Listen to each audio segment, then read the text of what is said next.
everybody. It's Brian Asbury, and I just wanted to welcome you to today's episode. If you could, like today's episode, hit that subscribe button, and let's continue to grow the developmentally speaking brand. Today, my guest is former six-man Ring of Honor world champion and one half of the righteous Dutch. Bill Carr, how's it going? No, I'm not too bad. How are you? Good, can't complain. Can't Beautiful. complain. So, That's from good. Rampage to here, I see. Oh, yeah, absolutely. I know that we've talked previous on my other show here, but let's just give everybody a little bit of a background and then we'll dive right in. What made you want to get into professional wrestling? From as long as I can remember, I've always been a fan, and my first memory is probably when I was around 2 years old or so. Um, my mother had taped an episode of Saturday Night's Main Event, and whenever I would fuss or whatever, she would just put that on, and I would sit there and watch the whole thing, and on repeat over and over and over and over for years. Hmm. And it was the episode where the Mega Powers explode. So I have that distinct memory in my, solidified in my brain, and like the song. I remember like the video package. It was Clarence Clemens and Jackson Brown. You're a friend of mine. Like the music video that they have. It's for whatever reason like that. It's a big part of why I wanted to become a professional wrestler. Is that whole story right there. And then later on in life, as I got older, the Attitude Era, watching Stone Cold Steve Austin and everything, and yeah, it was pretty much. I've always been a fan. I Hmm. wrestled in high school, did amateur wrestling, and always wanted to pursue it, give it a shot, and it happened to be, I think, I was a senior in high school, and the modified wrestling team would train um, like before we would get into the practice. Hmm. So I'm in there one day and I recognized one of the guys who had his son there was Tony DeVito from the Baldies from back in ECW. And I had seen him around town and everything in the Ring of Honor shows, but I was always like too afraid to like go up to him and say, hey, big fan or whatever. But I did then, and pretty much told him like, how do you get into the business and stuff? How do you get into pro wrestling? And he explained everything to me. He had a school and everything. He's responsible for training guys like Bobby Fish, Cheech, Xavier, who was the first Ring of Honor. Not the first, the second Ring of Honor champion, I think, second or third. One, I don't know, one of the two. Um, and he back in the early '90s, a lot of enhancement matches for WWF at the time. Shawn Michaels loved working with him. If you go back and watch a lot of those matches that he was in, the main guys give him a little more because they always like to work with him. You know, Hmm. yeah. So he said, once I graduate high school and everything, he could train me, and then rest is history, I guess. So, how long did you train with him before you started working So some matches? yeah, so we had a ring, but we didn't have a building. Hmm. And so we had to do it outside. So it could only be during, decent days. So pretty much during the summers and stuff. And I had to go to college. So I think after I graduated high school, I focused on because I was playing football for Wilkes University in Pennsylvania, or I was on the team. I didn't play, so I was, my main focus was there and like getting ready for college and everything.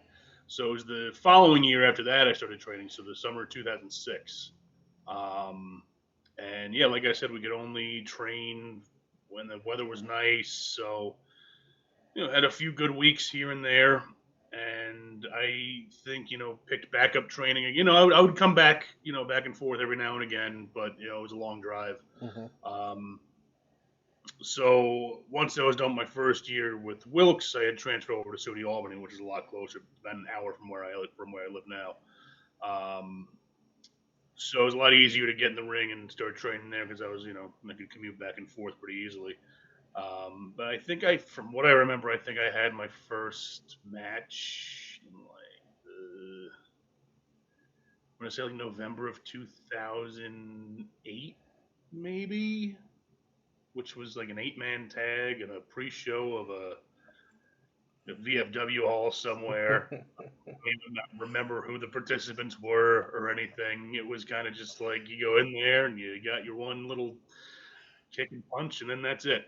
So So what was it like after that? Did you start working more outside of the New York area, or did you stay in that area? yeah, I mean a little bit. So I got my I started getting consistent bookings through this company called FTW, and they were based out of Long Island. Um, and I would also go down there and train at their school every now and again. And the head booker at the time, he was like, "Oh, you're big and you can move and you know what you're doing, so let's just put you on some shows." So I think I started with them maybe like the winter of 2009, and then by what was it? I think May of 2010, I was already on my way down to FCW. So it was really what I say. I had my first match in 2008, but didn't really start getting consistent bookings until like the end of 2009. So I really had no experience before I got signed to the biggest company in the world. How did that come about? So there was a tryout down in OVW where you had to pay $100 to get yourself there. And like I said, I've always wanted to pursue this. Hmm. Always wanted to make it, a career, where I can make money and be, you know, fine with where I'm at in life. And so the tryout just so happened to be during my midterms. So I was like, hey, you know what? Like this opportunity is not gonna come again. So let me just pay the $100 and Hmm. pay the hotel and the flight to get to OVW and have the tryout. So I did that, and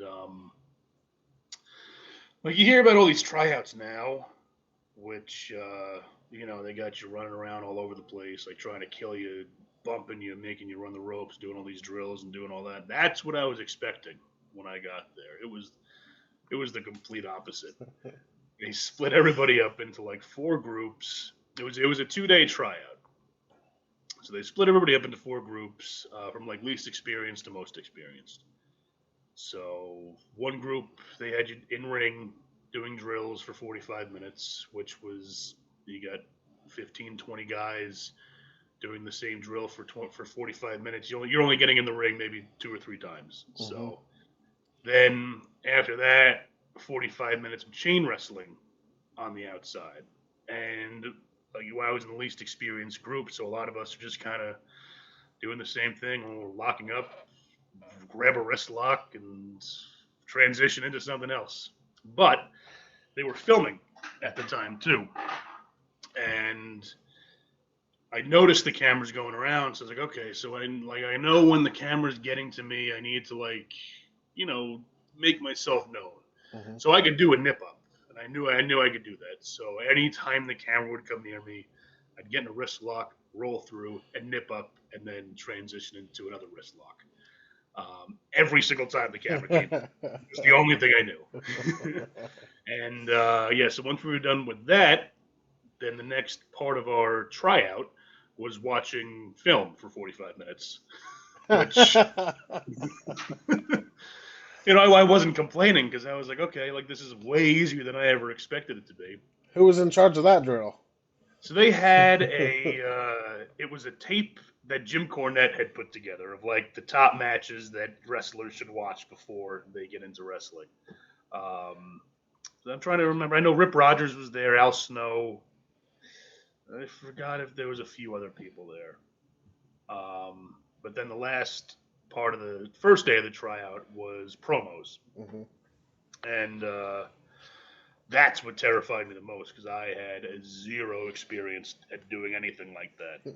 Um, so we all like lined up, and you go in a room and it's just you and Al Snow, and Actually, no. There was people in there, but we would come out. We would do the promo and then leave, and then just kind of do that. And I was the last person in line, thank God, because there was nobody else in there to watch my terrible promo that I cut on John Cena, I think. But Al Snow, it was just me and Al Snow in there, and he took his time to this is a good thing why I went last because he didn't really have time to give feedback to a lot of people, so I was the last one in there. So he talked to me. He's like, I can see that there's something there. We just have to get to it. Mhm. You're just nervous, all this, and I'm like, of course, of course.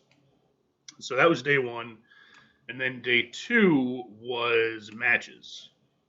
And what matches were 8-man tags where you have 30 seconds to do whatever you want in there. So that's how that went. And again, didn't really get to show anything, do anything. And then when I was leaving, I saw John Laurinaitis like peeking out somewhere.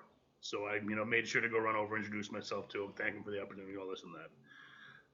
So I'm assuming it was maybe that interaction or maybe the nip ups that got me signed because there was really nothing else to base anybody off of that tryout. It was pretty much just a money grab for OVW at the time, but I got a job out of it, so it was Now, worth it. was OVW still around, or was this after they had closed, like This severed? was Because I think they did I don't, one right after they severed, as like we're done. this might have been that one, Hmm. I think. If not, maybe they did one more. I don't think that they weren't involved with the WWE Hmm. developmentally at the time, Yeah. but they still had a working relationship, Hmm. I guess, because a lot of the guys that were helping out during the tryout were trainees at OVW who I don't remember a lot of their names, but you would see them pop up in like job matches here and there, and Hmm. Velocity and stuff like that. Hmm. So yeah, that was my tryout. So, did you get a call that day, or how long after your tryout, or were you signed that day? So no, so that happened. I'm going to say February Hmm. of 2010, maybe the end of February in 2010, and didn't hear anything for almost a month and a half. Almost, I think it was April because when I got the call, I remember it was like right around the time of my birthday. Um, so I was working at a bar in Albany, and it was Thursday night. Got done, got back to my apartment at like 6 o'clock in the morning. Wanted to go to sleep, so I go to sleep around like 9 o'clock in the morning. My phone rings. I look at it. It's an unknown number. I don't know what it is, so I just ignore it and go back to sleep. And about an hour later, they call me again, and I look at it. I ignore it again, and then they leave me a voicemail. And I listen to the voicemail. This is Ty Bailey from WWE. He's just reaching out. Give you if you want. Give us a call back whenever you can. So I jump out of bed. I'm like, holy shit! Like, did I just like? What did I just ignore? I just ignore this guy's calls twice. So I was assuming WWE was in town like in 2 weeks or something like that. So I was assuming that was a call to get extra work. Hmm.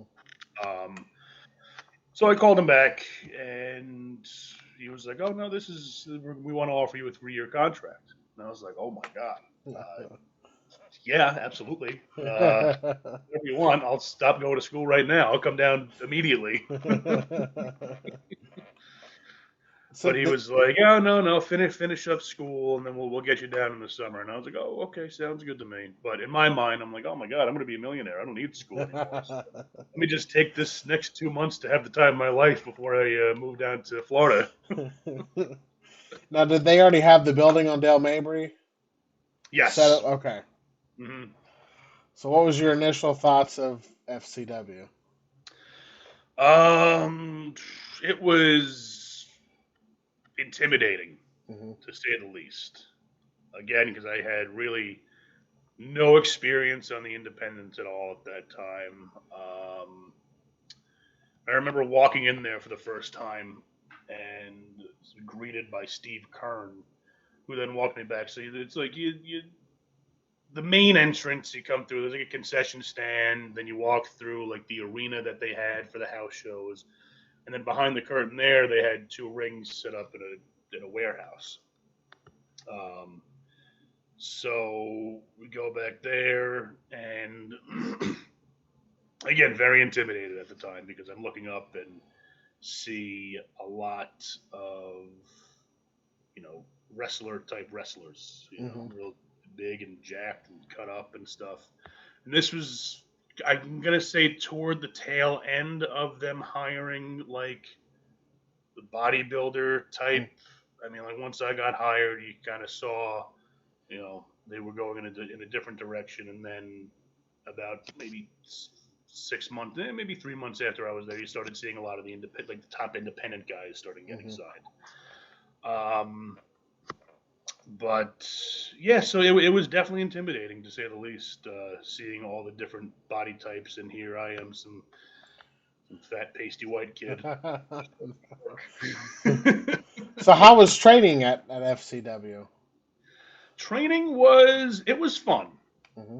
It was very hard. I think my first day there, my first day of training, Dr. Tom had an hour long match with one of the guys there. And in my mind, I'm like, I really hope this isn't like a day one initiation because I cannot do this. Thankfully, it wasn't. It was just I forgot who it was, but it was a guy bragging that he could outlast Doctor Tom in an hour long match, which he did not. Which is one of the again, it was my first day there, and it was cool to see, and then after that, I'm trying to think. There was a drill called Man in the Middle that we would do all the time, which is you got one guy in the center of the ring and maybe two people in each corner. So you got say 8 guys.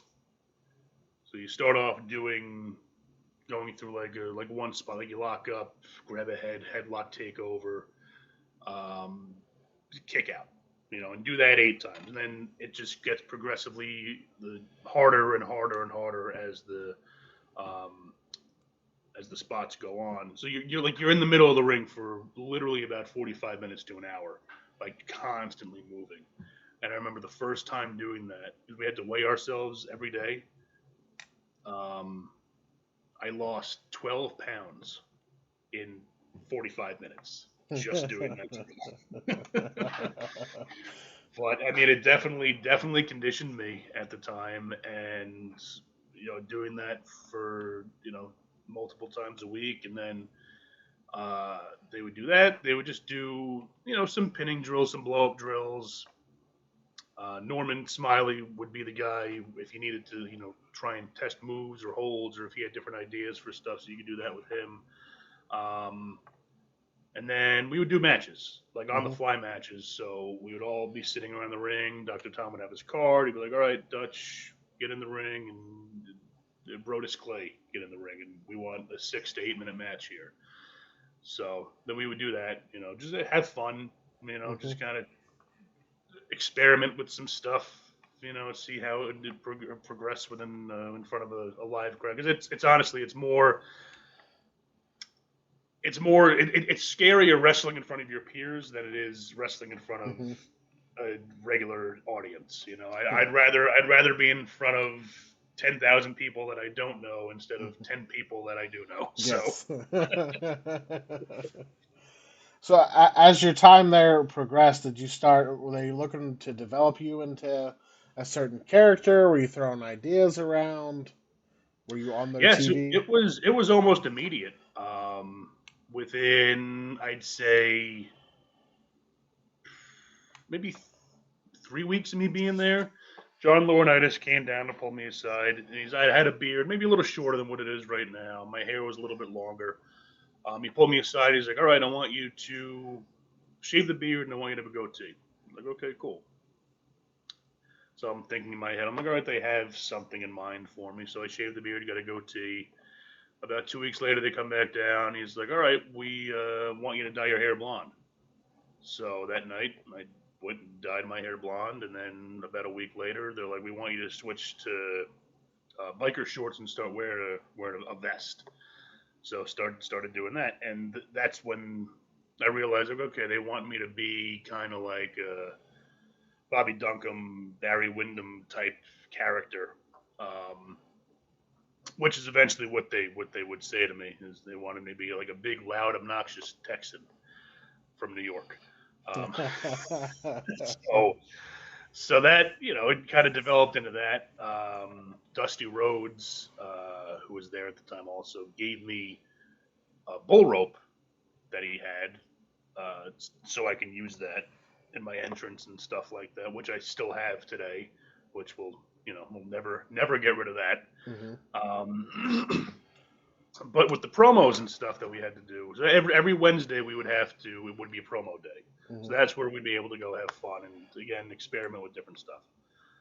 So I remember trying to have like a Texas Southern style accent, and it just was not working. So I just started making noises, and it somehow eventually worked, and they liked that. And yeah, ran with that gimmick for pretty much the duration of my time there. So when they were trying to develop your character, I remember when Brody was signed, and then they took him out of the jeans and they put him in like biker shorts or in like just regular trunks. I was like, Oh yeah, this doesn't look right. Was that the common thing with everybody down there? They're trying to it see what would fit. it definitely seemed like it. It's like, okay, here's a big guy, and we know that all big guys should be, Stan Hansen or Bruce Brody type. Let's just throw them to the wolves right now. So as they got your character down, was there any plans for you as that character down there? Like, were they gonna any plans for a call up or just seeing how it would go?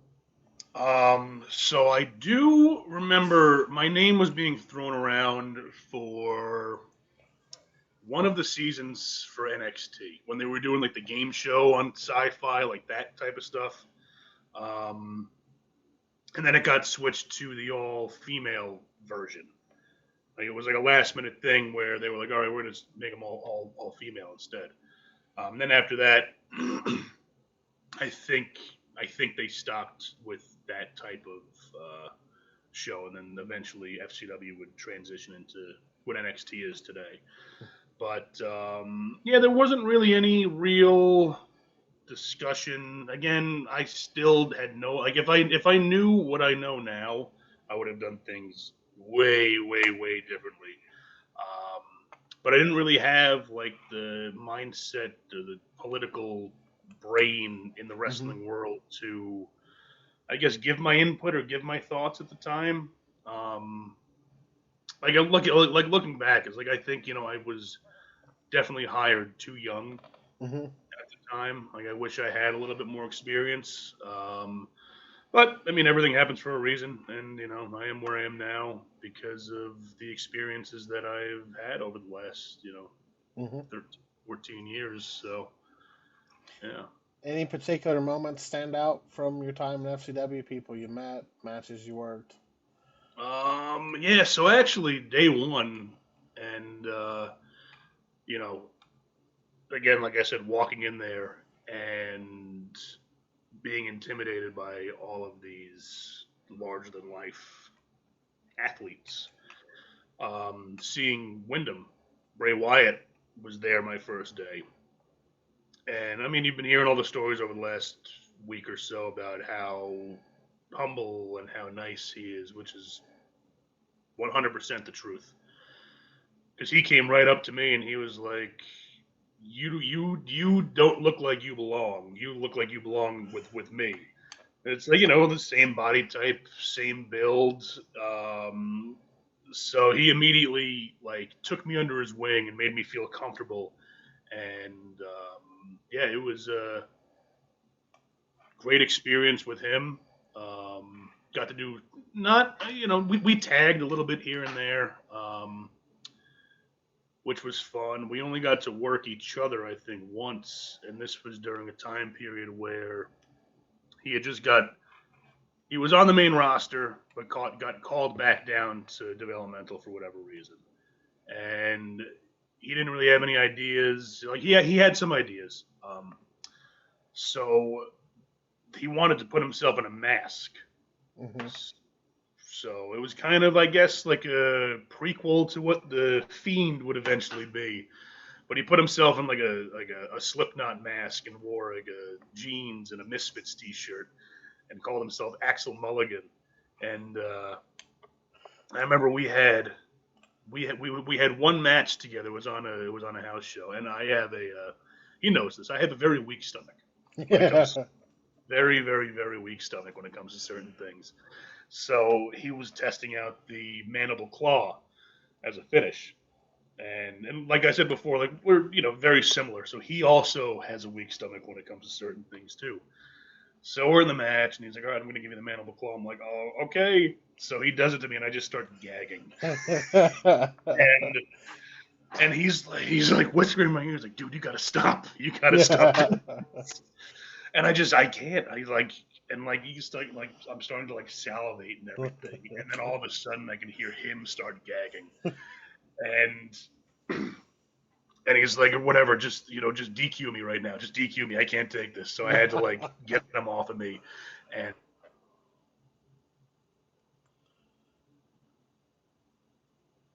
and get DQ'd just so the both of us wouldn't throw up in the middle of the ring. So Now it took them forever to figure out who he wanted to be too, because I remember he had like bleach blonde hair at one point, hmm and then he was husky, and then I seen one match where he did have that mask on. It was like one yeah, of the FCW house shows, yep, and then it just seems like FCW really tried to develop people, I think, more than what the other developmental territories tried to. They were willing oh, to try more I things. I agree. I mean, obviously different eras and everything, but you look at what FCW produced. That is who are the top stars in the WWE right now. Hmm. You got Seth Rollins, Roman Reigns, Bray Wyatt, the New Day, literally, the Usos, Hmm. Sami Zayn, Kevin Owens. Kevin Owens was in NXT. Um, but the majority of the people that are top guys right now, they all came through FCW, Hmm. and I mean, you look at like the Deep South, OVW, like post Cena, Batista, Hmm. Lesnar, Punk, post that OVW. Between that time and FCW, there really wasn't a lot of top guys that they produced. Even right now, I think from the time FCW ended till now, they had like NXT hasn't produced anybody of that caliber from scratch. Yeah. I mean, you look at Roman Reigns. Me and Roman Reigns started on the same exact day, and I remember him. That was another thing too. Like because we were the two new guys, we kind of like stuck together and everything. And I remember him always telling me, he's like, "I just feel I'm gonna get fired soon." And I remember looking at him like, "You are good forever." I know you can't wrestle at all right now, but Hmm. just looking at you, like you're going to be a millionaire in the Hmm. next 5 years. And sure enough. Hmm. Yeah, but I mean, you got NXT now. Obviously, like I said, you got Zayn and Owens and a few of the top guys there, but they really haven't produced anybody of the Roman Reigns or Seth Hmm. Rollins or even the Cena and Brock Lesnar caliber. Yeah. Maybe they will, but we'll see. I've always thought developmental shouldn't be seen. hmm You're there to develop. You Oh, just of course. I couldn't imagine like getting signed and then you're just like, okay, NXT, sink or swim. You're on TV Yeah, day one. Let's seriously. go. You're not even a chance to develop. You're like, you either get No, it or you're gone. 100%. And we were Yeah. having this discussion the other day. how NXT is live, and a lot of these guys don't have that live television experience yet. At least with FCW, it was taped. We would Hmm. do 5 or 4 weeks of tapings in one day, and it was only shown in Florida. If you didn't get like the local access channels, then there was no way of seeing any of it. Hmm. Um, but yeah, watching back some of those FCW matches, oh my god, they're god awful. They are so bad. But yeah, like you said, NXT, you kind of get in there and you're kind of being thrown to the wolves right off the bat. Like you said, it's sink or swim, and Hmm. I do think that they should have some type of tapings or something, or Yeah. just like you have your guys that could be on the weekly show that are comfortable being on television every week, and then you got something just for the local people. Hmm. Just because I don't know how many live events they do, um, so it's yeah, I mean, with FCW, we were doing, the schedule was Monday and Tuesday in ring training, Wednesday was promos and in ring training, and then Thursday, Friday, Saturday, Sunday, we were all doing house shows. Hmm. I don't think NXT is like that anymore, but yeah, they should absolutely, like you said, the developmental aspect of it, I don't think should be seen either. Because again, like wrestling fans, they'll have their opinion right off the Hmm. bat, Yep. and if you're not good, then that's it. Not necessarily career is over, Hmm. but you're gonna have to climb your way out of that and prove yourself to Hmm. everybody. Rather than not being seen for a year and gaining all that experience and learning the ins and outs of wrestling and then being thrown into it. That's a completely different story. But Hmm. like you said, a lot of the guys it seems are just thrown in there to see if they can do it or not. Yep. So I do have one more question about Wyndham, and then we'll move on. Um, Sure. was there any truth to the six Um, before you are where you are today? I don't know if we'll ever know, Hmm. but definitely seemed like it was leading in that direction. Definitely seemed like it was leading in that direction. I think it would have been great. I mean, we were Hmm. down there in NXT for a week or so back in December, um, and yeah, they mean the ball seemed to be rolling at the Hmm. time, and then it kind of just got stopped for whatever reason. And I mean, maybe it was the illness that he had, or whatever. I'm not 100% sure. I don't know if we'll ever know, but it was definitely a possibility. Was he okay with it? Was it his idea? Oh yeah, it was. Yeah. Yeah, it was. We talked a lot Yeah. about different ideas and stuff and all that, um, and never came to fruition. But Yeah. the ideas and stuff that it was being thrown around. It was being thrown around. It's nice to know that like he still cared and he wanted to help and he wanted Oh, to, you know what I absolutely, mean? Like there's absolutely. not a lot of people like him No. that would put a hand out and be like, "Hey, Oh, of course, yeah." of course. Yeah, yeah. So it was. But like I said in my Twitter post, I don't think that I would be in the position that I am Mhm. now with AEW if it wasn't Mhm. for him. And we created that buzz on social media for X amount of months, and whether it happened or not, I'm like I said, everything happens for a reason. So I wouldn't be here if it wasn't for Mhm. him right now. So I think that's the last time we talked is right when that buzz happened or right before. I think so. Yeah. Yeah. So right before Yeah. all that. Yeah. So you're back. You're with Ring of Honor now. Still, you're back, and you just Yeah. made your Rampage debut. So how's everything going in your world now? Everything's going great. Couldn't be better. We're officially signed with AEW now. So yeah, so it's a big deal. Big Yeah. deal for us, and we want to create something that people haven't seen in a long time. Hmm. I know we're gonna be getting comparisons to the Wyatt family and all this and that, but everything's been done already, and there will never be another Bray Wyatt. Nothing will ever compare to him or his creativity or the way that his brain works. Nobody Hmm. will ever be like him ever again.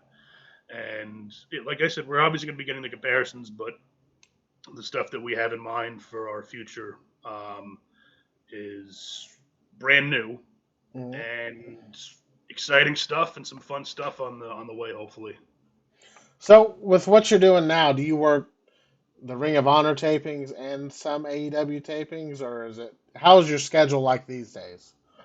it's pretty much whatever they want us to do. Yeah.